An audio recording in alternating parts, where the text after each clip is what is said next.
com muito prazer recebendo no meu canal o professor Mário Sérgio Cortella, filósofo santista, isso é importante registrar, é o meu colega lá do Jornal da Cultura, aí, que eu sempre conheço, acompanho há tanto tempo, leio, então é com muito prazer, com uma honra mesmo que eu recebo o colega Cortella. Então, muito obrigado por você ter atendido o meu convite. Eu já encaixo uma primeira questão, e agradecendo novamente a sua gentileza. É o que nós estamos vivendo hoje no Brasil. Nos anos 70, em certo momento, Francelino Pereira, quem lembraria hoje de Francelino Pereira, Sim. piauiense, fazia política em Minas, foi presidente da Arena, dizia que era o maior partido do Ocidente, e em certo momento ele tinha dito lá, que país é esse? Que depois ficou imortalizado no Legião Urbana, né? Eu pergunto ao professor Cortella, que país é esse? Que Brasil é esse que nós estamos vivendo em 2021? Você sabe que eu lembro, Vila, de duas coisas quando você levanta essa reflexão. A primeira delas é que eu, de fato, eu sou santista, torço para o Santos, porque nasci em Londrina, né, e vivi lá até 13 anos, e aquela região do norte do Paraná, ela sempre torceu para times do estado de São Paulo, e eu nasci em 1954, só tenho mais idade que você, mas eu cresci, né, nos anos 1960, portanto, claro, quando o time do Santos apresentou, numa das suas várias ótimas fases na história, uma exuberância. E uma das coisas boas é que quem é do interior, como é o teu caso também, que é do interior de São Paulo, a gente usa uma expressão que é quando você está caminhando e quase desaba, você diz que levou um trupicão, né? Levou um trupicão, né? Se diria assim, é um tranco. Né? Então, quando se pergunta que país é este, nós estamos tropicando em vários momentos, né, tentando impedir que haja um esvaziamento daquilo que é um patrimônio, né, mais forte das gerações mais recentes, que é uma convivência que tenha não a ausência do conflito, mas a ausência do confronto e da ruptura. E esse país ele marca, talvez, nos tempos mais recentes, algo que eu aprecio muito grande, um xará meu, mas estupendamente melhor do que eu, Mário Quintana. Em 1988, ele lançou um livro, Vila, com um nome ótimo, valeria até, né, para os tempos atuais. O livro se chama Baú de Espantos. Baú de espantos. Você abre, espanta, espanta, e vai um pouco. Que país é este? É um país em que a gente tem ciladas e sobressaltos. Ciladas e sobressaltos. Se passa um tempo contínuo em estado de tensão. Eu acho que na minha vivência, né, como ator político, isto é, desde que deixando a juventude, né, parte da infância, juventude, percebi, quando me mudei para São Paulo com 13 anos de idade, o que era, como participei da ação, né, dentro da atividade política, dentro da escola, dentro daquilo mais tarde da universidade, eu acho que nessa vivência, né, de mais de meio século, como ator político consciente e intencional, mesmo durante os períodos mais fortes da ditadura, né, de 64 a 85, se tinha, obviamente, né, uma agonia em relação a muitas coisas, mas o sobressalto e a cilada, ela não aparecia como sendo algo o tempo todo, retomando uma coisa da história, você que gosta disso, da história medieval, o demônio do meio-dia. Né, o demônio do meio-dia, que é uma expressão que até é utilizada, né, num livro do Andrew Solomon para falar de depressão, mas é assim, todos os dias você acorda sabendo que haverá um momento em que o sobressalto ele vai nos fazer tropicar em várias razões. Você não sabe em que horário virá, nem de onde virá, só sabe que virá. Né? Essa ideia, portanto, sobressaltada de um país que estava numa rota diferente, não obrigatoriamente sempre positiva, mas pelo menos sem, né, algo que hoje nos deixa em estado de intranquilidade, não é algo que eu não imaginava, porque em política a ilusão é sempre muito perigosa. Mas eu não desejava, né, de modo algum que se tivesse isso. Acho que você, né, quando estuda, como já o fez, né, as histórias republicanas, nesse período da República, pergunto eu para você, você já o enxergou, né, dentro da nossa história, desde 1889, algo similar, você entenderia? Não vi Não, nada, né? sinceramente, tão grave como nós estamos vivendo, porque é uma conjunção de crises. Isso justamente que eu queria ouvi-lo, porque eu também pergunto, a gente faz É normal, né? Perguntas, nós ficamos sempre perguntando e tentando responder certas questões, como se a gente tivesse condições de responder todas as perguntas. Mas tudo bem. Eu fico pensando, né? Realmente, de um lado, eu não vejo um momento tão complexo como esse, que nós temos a pandemia. A pandemia é uma tragédia. Estamos chegando a quase 600 mil mortos. O efeito disso social, o número de órfãos, o número de avós que, com a pensão da aposentadoria, sustentava o filho e os netos, são inúmeros. Quantas famílias que estão aí sem seus entes queridos, sem condições de sobrevivência, os negócios, que, especialmente os micro, pequenos, que foram destruídos, né? Esse ressentimento e ódio na população brasileira, eu nunca vi, nos tempos, ao menos, que eu pude entender, né? Da adolescência, da infância para a adolescência, que a gente começa a olhar e entender, de ser testemunha presencial da história, eu nunca vi uma situação como essa. E que é diferente, como você falou, uma coisa é o conflito político, a disputa política, outra coisa é o confronto, que aí o confronto ele sai da política e vai para um esforço físico, né, e da violência, né? E essa questão do sangue, do ódio, que eu fico vendo, olhando até para 7 de setembro, que eu estou com medo danado do que possa acontecer com esse país. Aí eu justamente pergunto a você, o que será esse sobressalto? A cada dia a gente acorda com sobressalto, é verdade, como você bem destacou. Mas o que está acontecendo com o país? Evidentemente, não tem a visão ufanista que nós éramos um país sem contradições, tal, nada disso. Eu sei que nós, país que mais tarde aboliu a escravidão no mundo ocidental, isso tudo a gente sabe. Mas nós temos um processo em que até as relações familiares de WhatsApps de família hoje são impossíveis, porque cria atritos entre tio, sobrinho, irmão, pai, mãe, cunhada. Nós temos uma guerra civil até no interior das famílias, uma guerra civil ideológica, se é que tem ideologia, porque é de uma pobreza também. Eu sei que eu fiz uma questão um pouco confusa, Sim, mas eu quero trabalhá-la assim, Vila, em duas dimensões. Primeiro, lembrar uma antiga frase, que quando você menciona os grupos de família no WhatsApp, há uma antiga frase que diz que a família é um tribunal que não tem recesso, né? A família é um tribunal sem recesso, né? Ele funciona 24 horas de modo ininterrupto. Em segundo lugar, né, é claro que nós temos hoje uma retórica furiosa, né, uma expressividade em que há uma ausência do argumento, do raciocínio, da ponderação, e uma parcela daquilo que é o debate, a disputa, a possibilidade de conflito, sim, como eu lembrava, mas sem o confronto, ela se dá não com a tentativa de te convencer, mas muitas vezes de te aterrorizar. E, portanto, ao te aterrorizar, fazer com que se ausente dali qualquer forma, como eu dizia, de raciocínio, de argumentação ponderada. Evidentemente que ser pacífico, e eu repito com frequência, ser pacífico não significa ser passivo. Eu sou pacífico, quero sê-lo, mas eu não quero ser passivo. No entanto, hoje, a possibilidade de ser pacífico ela é interrompida em vários momentos, porque quase que se dá o tempo todo o tranco que eu antes mencionava, colocando circunstâncias em que nossa emocionalidade ela aflora exatamente pela incapacidade de reflexão argumentativa. Eu quero lembrar algo, você conhece bem isso por conta do teu campo de estudo original, o mundo medieval ele teve até menos contradição desse tipo do que o Renascimento.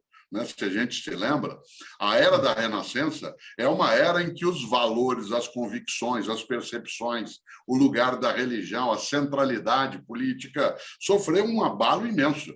Essa Renascença ela fez com que valores que estavam já todos ordenados no seu lugar, estruturados, eles sofressem um terremoto em relação às convicções. Daí, e nós já estudamos isso, se há um momento em que a superstição, o tipo de convicção messiânica, a ideia central de que é preciso salvar as pessoas porque a imoralidade, o descambamento, tudo está vindo à tona, é exatamente na Renascença.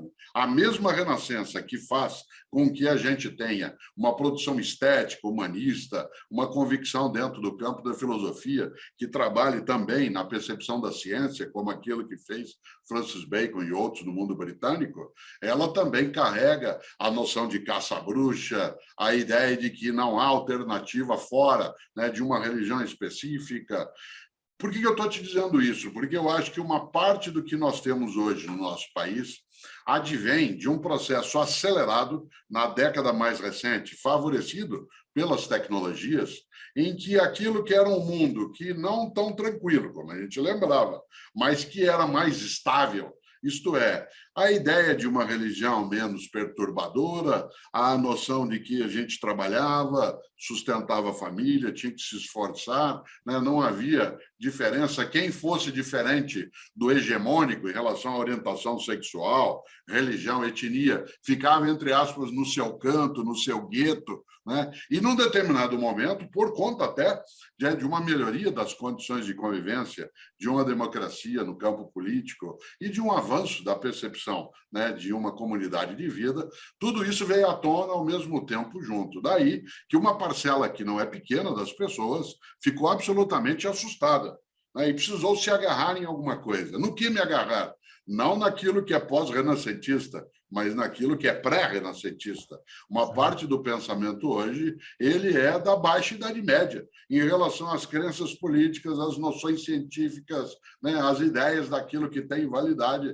Então, eu acho que nós estamos vivenciando algo assemelhado, e você sabe disso, ao que aconteceu logo depois da invenção do tipo móvel de Gutenberg, né, no século XV, quando o espalhamento de ideias em larga escala permitiu que não só alguém pudesse ler, né, aquilo que antes não conhecia, como também publicar aquilo que antes não haveria um lugar para publicação. Resguardada aí a diversidade, hoje o mundo digital favorece exatamente essa ideia de uma noção pré-científica. Acho que Augusto Conte, né, ficaria espantado, né, quando se ele notasse o quanto que o que ele chamava dos 3 estados, até se chegar à ciência, hoje tem uma retomada, né, dessa percepção. E aí, você já escreveu sobre isso, né, o lema dele, né, dentro da sua obra, que acaba incorporado também à nossa República, de alguma forma, ele, nesse momento, de fato, se nós aqui não colocamos o amor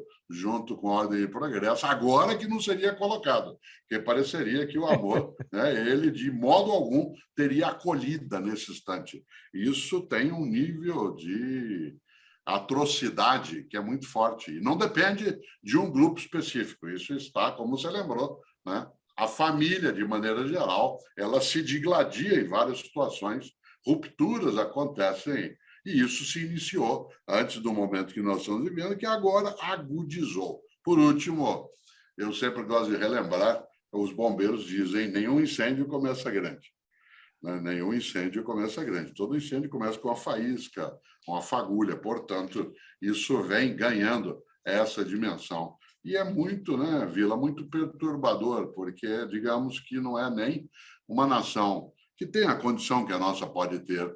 Não há merecimento de que essa circunstância aconteça. Eu não quero ser trágico no mau sentido da palavra, não no sentido clássico grego, mas quando Stefan Zweig, saindo da Europa, fugindo do mundo homicida europeu, né, vem viver no Brasil, usando as ideias de um outro autor, escreve Brasil, País do Futuro, e cria nesse livro uma percepção. Eu, sempre que menciono essa ideia, não posso esquecer algo que você sabe também. Stefan Zweig escreveu Brasil, País do Futuro, mas ele, por razões até internas, se suicidou. Então, esses dois movimentos, ele e a esposa, né, esses dois movimentos me deixam sempre preocupado, né, quanto que, às vezes, a nossa exuberância pode resultar também em algo que a gente olha como um ponto terminal não tão compreensível. Não, é verdade. Eu acho que até falando com um amigo ontem, porque a gente fica no campo da história, então, vendo a tragédia que foi a França em 1940, França ocupada, o sul, a França de Vichy, depois, 4 anos depois, vem a libertação de Paris, aí vem a questão de julgar os colaboracionistas, uma questão que a França ainda não resolveu até hoje, porque sempre aparece a questão dos colaboracionistas, e aquele drama, aquele horror de ter visto o horror, isso na França, que sempre simbolizou para o mal ou para o bem, não vence a questão, espécie da terra das liberdades, das grandes questões, tal. A gente sabe que isso também é uma construção, que nem sempre foi assim, e por aí vai, né? Agora, eu fico justamente olhando o nosso país, que é um país desigual, e a pandemia aprofundou as desigualdades. Nós já tínhamos um país extremamente, a distribuição de renda, uma questão histórica no Brasil, né? Desde os anos 70, no mínimo, né? Durante o grande crescimento do milagre, se falava na questão da distribuição de renda, batia-se muito nessa tecla. E a situação se agravou ainda mais durante a pandemia, com a eliminação de postos de trabalho, com tudo isso. Então, eu colocaria isso para você. Muitos, no início da pandemia, o ano passado, falavam sobre o novo normal. Como estava começando, ninguém sabia até as proporções numéricas do que seria. Alguns estimavam em 180 mil mortos. Tá? Nós estamos chegando a 600 mil, quase 4 vezes mais. Né? E o novo normal com uma coisa positiva, como, por exemplo, a pessoa agora fica em casa, trabalha em casa. E eu sempre ficava um pouco incomodado, porque a relação do trabalho externo à casa, que é uma conquista histórica, levou a você ter contato com a cidade, né? Muitos casamentos, namoros surgiram por causa desse deslocamento até chegar ao local de trabalho, os laços de sociabilidade, a relação com o meio urbano. Imagina a pessoa ficar trancada, quase que ad eterno, dentro da sua casa, trabalhando e convivendo com as questões domésticas e tal. Então, havia uma ideia um pouco idílica sobre que ia mudar tudo. Nós não terminamos a pandemia. Alguns países estão mais avançados no enfrentamento da pandemia, mas a impressão que dá, na base do olhômetro, é que todo mundo quer voltar ao passado. Ninguém quer uma nova... As pessoas estão loucas para ir no bar, no restaurante, as viagens, fazer o turismo, voltar ao local de trabalho, quase todos. Pode ser que não são todos, evidentemente. O que significa, quando tudo, uma relativa normalidade, porque não se sabe como será, voltar, como é que se desenha esse futuro a curto prazo? Eu sei que futurologia não é o campo da filosofia, nós somos situações diferentes, mas esse futuro aí, o que nos reserva? O que você acha Há assim? três conceitos, Vila, que a gente sempre tem de lembrar, a filosofia gosta também de trabalhá-los, que é a diferença entre natural, normal e comum. Natural, claro, é aquilo que vem da natureza, portanto, é algo que não tem a obra humana como a intervenção. Normal é aquilo que está na norma, que faz parte da regularidade, da regra, do nosso regulamento de convivência. E comum é um critério de frequência. O que muita gente chama de normal é provável que seja só o frequente, né? Isto é, que tem uma incidência maior. Não necessariamente está no campo do normal. Nós apreciamos muito a normalidade, né, porque ela nos acalma. O que entendíamos como normal anterior a março, no Brasil, de 2020, era quase a teoria dos lugares de Aristóteles, em que cada um está no seu canto, ninguém mexe demais, né, em relação a querer colocar a cabeça para fora, né, relativamente à sua reivindicação de orientação sexual. Vez ou outra tem coisas ligadas ao mundo da discriminação e do racismo, né? Há coisas relativas ao ordenamento do trabalho, mas a vida, digamos, a vida seguia. Então, essa ideia de normal, você lembrava bem, é o desejo de voltar ao bar, voltar ao restaurante, voltar a viajar, mas sem que se alterasse o lugar das coisas, as camadas sociais, as classes sociais, as pessoas nos seus cantos, né, sem interferirem, né, de modo negativo. A pandemia, ela virou isso de uma maneira inacreditável. Né? Em 2020, no dia em que você fazia aniversário, no assassinato do Floyd nos Estados Unidos, você imagine o quanto aquilo mexeu, né, com uma das concepções sobre o que era o normal. O que é a condição de normal? Não só lá, aqui também. O mesmo vale quanto a gente nota a fome, a dificuldade de acesso àquilo que seria o ensino remoto, a impossibilidade das famílias terem acolhida quando há uma crise muito profunda e é necessário que o aporte de recursos da população, o dinheiro público, ele possa, né, dar guarida a quem está desesperado. Esta ideia de que, quando tudo estiver mais acalmado, mais serenado, se terá de novo uma normalidade, que alguns chamam, como você mesmo lembrava, de novo normal, porque, de fato, algumas coisas elas não serão como era, mas nem tudo será inédito.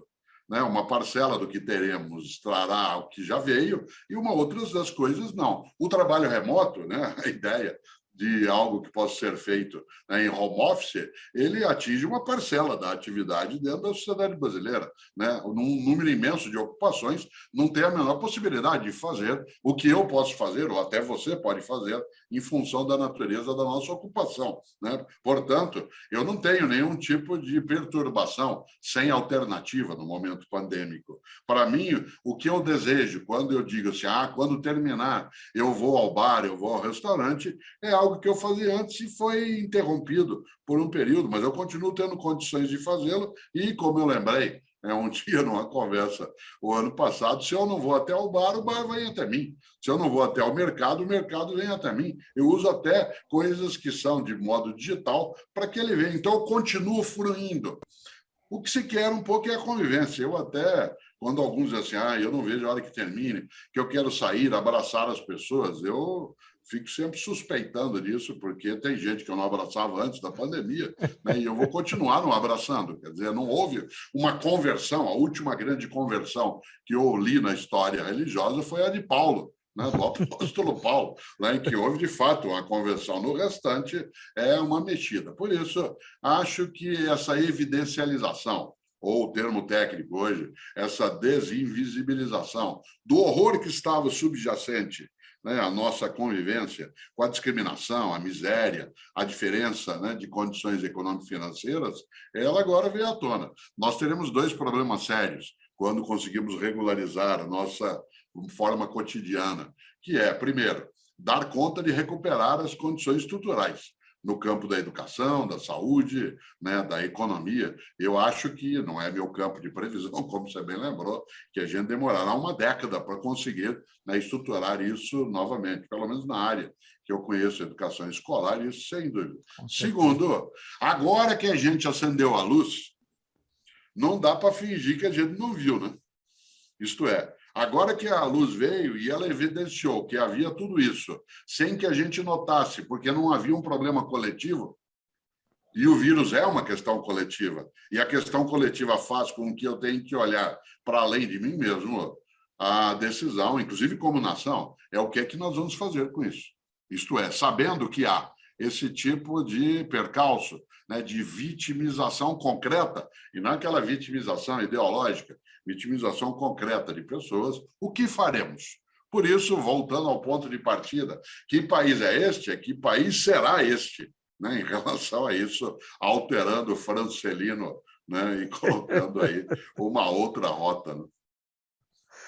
Deixa eu colocar uma questão. Conversando numa entrevista aqui do meu canal com o padre Júlio Lancelotti, uma conversa muito boa, ele falou uma questão seguinte, que nós estamos falando dos invisíveis, que 38 milhões de invisíveis. Como é possível? Quantos países não têm 38 milhões de habitantes? Nós aqui falamos que tem 38 milhões de invisíveis. Como invisíveis? Pessoas estavam aqui do lado, mas eram invisíveis pela estrutura do Estado e tal. Bem, aí nós conversando, falando, ele dizendo assim, olha, muita gente mora em São Paulo e não conhece, a maioria não conhece São Paulo, né? E aí eu estava pensando, e até falei com ele depois com os amigos também, conversando, eu falei, a impressão que dá, quanto mais a pessoa está no andar de cima, socialmente falando, ela se desloca menos no interior de São Paulo. Alguns chegam a ter um deslocamento de 2 quilômetros quadrados entre onde mora, onde trabalha, no seu escolado, a escola dos filhos e o clube. Então, a impressão que dá que o legal, aquilo que é top, o ótimo, é não se deslocar o mínimo possível. Quer dizer, a cidade se resume a... Eu conversei, por exemplo, com um amigo que tinha um sobrinho que nunca morava nos Jardins, ultrapassado a Avenida Paulista. O máximo que ele foi até Alameda Santos e tal. Então, a São Paulo dele... E isso é uma coisa que acho que muito do Brasil, não me parece um fenômeno do mundo ocidental. E o medo que as pessoas têm da cidade, porque também isso é um sinônimo, creio, não sei o que você acha, do medo de se deslocar, de caminhar pelas calçadas, tal. O que é viver numa metrópole brasileira hoje? Olha que coisa boa, né? Eu, por uma questão até de projeto e caminho de vida, conheço muito bem a cidade de São Paulo, na qual eu moro há 52 anos, 53, mas por uma circunstância. Como eu fui secretário municipal de educação, e a cidade, né, com os seus 1.500 quilômetros quadrados, tem um número imenso de escolas municipais em todos os rincões, como se diz, eu tive que me deslocar todos os dias pela cidade. Nesse sentido, áreas da cidade que eu nunca tinha ido, eu moro na área central da capital paulista, áreas que eu nunca imaginaria, como, por exemplo, chegar próximo a Marcilac, chegar ali, atravessar de balsa no Curucutu, né, no extremo sul da zona sul de São Paulo, imaginar que do alto de um dos lugares ali, ainda no município de São Paulo, você vê a praia, né? E ainda é um município, você consegue enxergar o mar, né? Porque você está numa região, a gente está habituado a imaginar o mar em São Paulo indo em direção, claro, ao litoral santista, mas como o país está indo em direção ao sul e a cidade também faz isso, essa ponta se encontra ali. Eu nunca tinha ido, por exemplo, a regiões, né, do extremo leste da cidade, né? A ideia do rio Tietê e do rio Pinheiros como fronteiras, né, dois rios que acabam tornando, e aí vou usar um dos sentidos originais da palavra rival, né, gente que mora do outro lado do rio, ou do outro lado dos rios, né, e, portanto, eu não tinha necessidade de fazê-lo. Então, na circunstância, eu acabei conhecendo bem a cidade. Mas hoje, né, não for o fato de que eu viajo bastante, agora não, nesse momento, mas cada dia quase eu estava numa cidade ou em algum outro lugar por conta de conferência, palestra, tal como você, também sou professor. Enquanto eu era só docente, como eu fui durante 35 anos na PUC de São Paulo, eu poderia fazer como fazia, tudo a pé, tudo a pé. Isto é, eu poderia ir para casa, para o trabalho, para você ter uma ideia, eu não dirijo, né? Você sabe disso, eu não tenho nem habilitação, carteira de motorista, não gosto, não tenho interesse em tê-lo. E não me fez falta, no sentido até do deslocamento, porque era possível ir até a universidade, voltar, ir até um restaurante, e, portanto, o uso, né, do transporte, para mim, ele era eventual. Por que eu volto a esse ponto? Porque essa estrutura condominial, quase que de vilas feudais, em que a gente vive dentro dos muros do castelo, né? Não dentro do castelo, mas dentro dos muros do castelo, dentro daquilo que, vez ou outra, era sitiado, é o que estava do lado de fora. Sair para o bosque, cuidado que seu lobo pode vir, né? Sair da área da cidadela e ir em direção ao bosque, que é, por exemplo, caminhar na cidade. A grande frase é cuidado com a emboscada, né? Sempre haverá uma emboscada que pode nos pegar. Por isso, ficar dentro do fosso, né, aquele da ponte levadiça ou elevadiça, lembra? É mais fácil. De repente, uma parcela das pessoas, elas precisa, né, estar em deslocamento, o que hoje se chama de mobilidade urbana, e a cidade acaba sendo desconhecida. É possível nascer, crescer, viver, ter a sua condição num determinado território. Mas isso não é algo exclusivo, né, de algumas camadas sociais. Você se lembra que a cidade de São Paulo tem algumas áreas em que há pessoas que trabalham, moram, né, têm lazer, têm a sua religião. Na região, é muito comum em São Paulo, na Zona Norte, né, na área da Casa Verde, da freguesia do Ó, do Tucuruvi, ou até numa parte da Zona Sul, gente que cresceu, viveu e seguiu na Vila Mariana, né? Isto é, cercava aquela condição. Quando eu me mudei para São Paulo, a cidade tinha 3,5 milhões de habitantes. 3,5 milhões. Isso significa que eu, inclusive, conseguiria me deslocar com maior velocidade. Agora, isso colocou uma condição, por isso, sair de casa acaba sendo não só um incômodo, como, e aí eu termino, o risco da emboscada. Parece que tem sempre alguém, né, atrás da árvore no bosque para pegar quem saiu da cidadela, né? Uma última questão para não abusar da tua bondade, Cortella. Eu não quero idealizar o passado, tal, porque também historiador tem uma mania da nostalgia, tal. Eu acho que nós santistas também, vez ou outra, Nossa sala de troféus, nossa sala de troféus. Não dá para viver só de sala de troféus. Claro, claro. Então, mas mas dando um passeio rápido, ao menos pela história republicana, algo que nós já tínhamos tocado na nossa conversa, eu nunca vi um momento em que o ódio estava tão presente no cotidiano. Como é?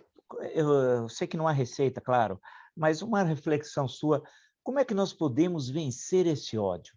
né? Porque é o ódio que está na família, o ódio está no trabalho, o ódio está onde você mora, o ódio está em qualquer conversa banal que você tem na padaria, no supermercado. É uma coisa que aflora, a impressão que dá que é inflamável. A gente está caminhando num imenso tanque de gasolina tal, e vários estão fumando, passando por aí. Você fala, esse negócio vai explodir e tal. Algo aconteceu conosco, claro, é um processo histórico. Ah, tudo bem, é um processo histórico, mas e agora? Agora, olhando o amanhã, como é que a gente enfrenta esse ódio, hein? Acho que a gente tem que ter duas noções muito nítidas, muito nítidas. Primeiro, uma ideia antiga do Mahatma Gandhi, que, embora uma pessoa não imune à polêmica, né, teve vários pensamentos no campo da ação e da elaboração da paz que tem cabimento. Nem tudo, nem o tempo todo, né, a vida pessoal dele também, como a de muitos, submetida à clivagem necessária, mas ele lembrava que, olho por olho, uma hora acabamos todos cegos. E por isso é necessário que a gente reflita sobre não o que está acontecendo nesse momento apenas, mas a consequência, o pós-tempestade, né? Aquilo que agora, às vezes se diz que depois da tempestade vem a bonança, né? Mas Milor Fernandes brincava que também vem a pneumonia, o resfriado, né? Também vem a necessidade de cobrir de novo o telhado e assim por diante. A ideia que depois né, da tempestade vem a bonança, ela é um pouco estranha. Você é do interior, eu também, como lembramos, a gente costuma dizer no interior que é no saculejo da carroça que as abóboras vão se ajeitando. Né? No saculejo da carroça, as abóboras vão se ajeitando, mas às vezes a carroça desaba. Né? E aí vai não só a abóbora, como gente que está dentro dela. Nós temos de ter clareza que essa é uma consequência possível. Segundo, aí está no teu campo mais do que no meu. Quem estudou história e estuda sabe que guerra civil não tem vencedor, só tem sobrevivente. Não existe na história guerra civil com vencedor. Só tem sobrevivente. Se você olhar a Guerra Civil Espanhola, que afetou uma parte da minha família, porque meu lado materno veio da Espanha no final do século XIX, claro, estava aqui, mas em relação a uma parte das pessoas lá. Até hoje, aquilo ainda tem movimentos em que, né, a estrutura odiosa pode vir à tona. A Guerra Civil Norte-Americana não terminou logo depois do assassinato do Abraham Lincoln, ela continua de vários modos com movimentos, né, continua. A eleição do Obama era mais uma batalha dessa guerra, a eleição do Donald Trump, outra batalha dessa guerra. Você tem todo, né, algo que dá continuidade, porque são cicatrizes que não fecham. Daí, e aí eu concluo, se diz o que fazer, pensar na consequência. Os chineses têm um ditado que eu acho que ele vale muito para nós agora, filha. Eles dizem, você nunca deve montar um tigre, subir e montar sobre um tigre, porque depois que você montar, você não consegue nem descer e nem ficar em cima. Por isso, há uma única decisão a tomar, monta ou não. Só. Depois que montou, não há mais escolha. Por isso, essa é a nossa escolha. Esse ódio, né, essa forma depreciatória, esse modo bastante biocida de existência, ele não é algo que se terá apenas como um episódio circunstancial. E aí, lembrando de novo o passado, a tempestade, aí vem aquela calmaria, para quem é do interior, aquele cheiro de terra molhada. Não, tem sim a necessidade da reconstrução, as cicatrizes que ficaram, as pessoas que estão soterradas. Não dá para ser tão idílico como você lembrava. Não quero ser catastrófico, mas também não quero ser triunfalista. É preciso cautela onde entramos, né, para a gente ver por que a gente tem que ter clareza para ver como é que saímos, se sairmos. Legal, olha, muito obrigado mesmo, Cortella. Acho que foi um papo muito diferente também aqui também no meu canal. Acho que você levantou questões que são importantíssimas, né? São caminhos aí, veredas que dão para ser exploradas, para se pensar, refletir sobre esse momento. Acho que é o mais complexo da história do Brasil republicano. É um momento extremamente difícil num país com tantas desigualdades e cada vez mais desigual, isso que é terrível. Em realidades metropolitanas fantástica. Nós temos aqui 3 dúzias de cidades na região metropolitana de São Paulo, não há nenhuma divisão entre uma e outra, uma continuidade. Quando a gente olha de cima, é impactante, né, de ver aquilo, falar, meu Deus, né? Não é mais aquele Brasil do Raiz do Brasil, do Casagrande Senzalo, da evolução política do Brasil, não, é um outro Brasil, muito mais complexo, e que agora está sendo apresentado com todas as suas contradições. E nós vamos se achar, como você destacou, uma saída, né? Uma saída democrática, aprender a conviver com essas contradições e como enfrentar o ódio. Então, acho que foi um papo muito legal, agradeço muito a gentileza de você ter atendido o meu convite. Fico feliz, com coragem, paciência, determinação e alegria, e alegria. Valeu. Obrigado, então. Abraço.